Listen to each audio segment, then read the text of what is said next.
今日我教你咩叫識食，冇環境冇服務，依然咁多人幫襯，點解啊？識食梗係揾呢啲啦，即日供應菜單都係手寫嘅，呢啲咪叫新鮮咯。哇！我就係衝住呢個黃鱔飯嚟啊！一打開，姐姐聲，有冇起金邊？有冇起飯焦先？我入嚟嘅時候就見到魚翅咧，一條一條，哇，豎晒起身，好肥嘅喎。細嘅黃鱔咧唔開肚嘅，大嘅黃鱔先開肚，咁食落去先乾淨企理噶嘛。又肥又香。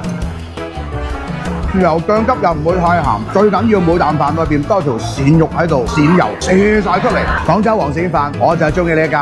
哇！呢個豬紅豆皮湯，成煲咁樣上，整啖湯先。